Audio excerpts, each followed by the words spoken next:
Hello everyone and welcome back to my channel, Edmond Mendaros.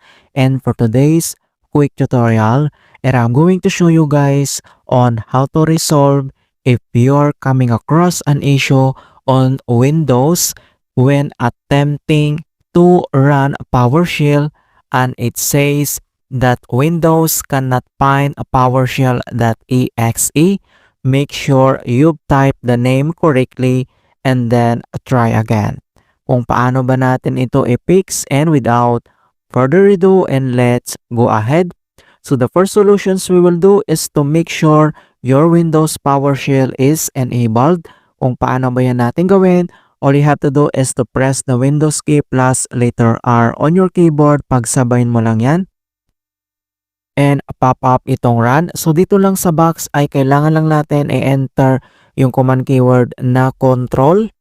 And the next step ay i-click mo lang dito yung OK. And next step, so dito lang sa upper right side ay makikita mo dito yung arrow na yan. So i-click mo lang yan. And select mo lang dito yung large icons para makita mo lahat yung settings.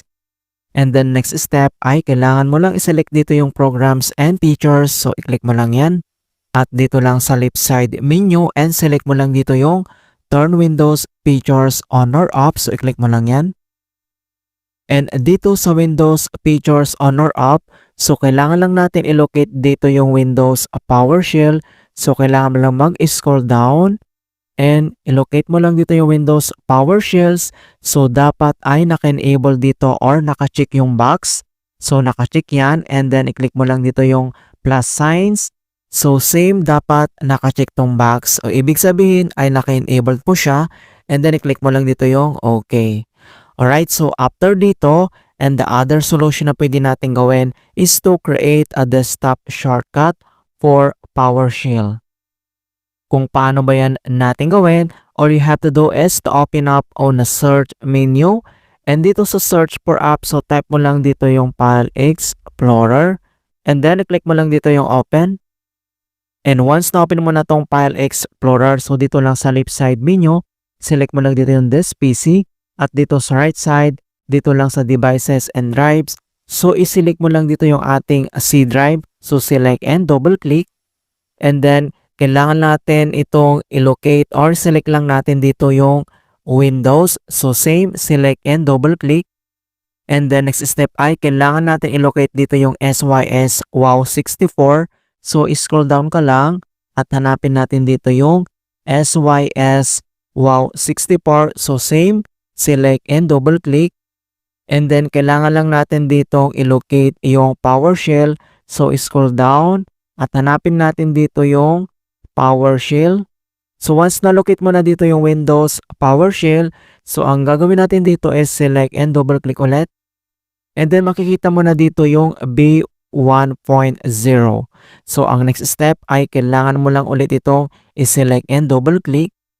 And then kailangan natin i-locate dito yung PowerShell. So scroll down at hanapin mo dito yung PowerShell. So ang gagawin natin dito para makapag-create tayo ng desktop shortcut. So select and right click. And select mo lang dito yung show more option. And the next step ay kailangan mo lang select dito yung send to. And then kailangan mo lang select dito yung desktop create shortcut. So click mo lang yan. Ayan, so minimize lang natin at makikita mo na dito na nakapag-create na tayo ng Windows shortcut ng PowerShell. Alright? And the last solution na pwede natin gawin is to scan your computer from corrupted system files. Kung paano ba natin gawin, all you have to do is to open up on the search menu. And dito sa search for apps, so type mo lang dito yung CMD or ito yung tinatawag na command prompt and kailangan mo lang mag-right click. And select mo lang dito yung run as administrator. If you receive user account control and itap mo lang dito yung yes. And once na-open mo na tong administrator command prompt and next step ay kailangan lang natin i-enter yung command keyword na sfc /scan now. So in all small letter lahat and then yung /scan now ay one word yan and press mo lang yung enter. And beginning system scan, this process will take some time. Beginning verification space of system scan, so dito ay kailangan lang hintay na makomplete ang verifications into 100%. And finally, verifications 100% complete. And then next step, so close lang natin tong CMD at dito lang sa start menu and kailangan mo lang mag-restart, click mo lang yan. Alright, so ganun lang po kasimple on how to fix Windows cannot find PowerShell.exe. And please don't forget to like this video and subscribe to my channel for more quality content. Thank you guys and see you in my next tutorial.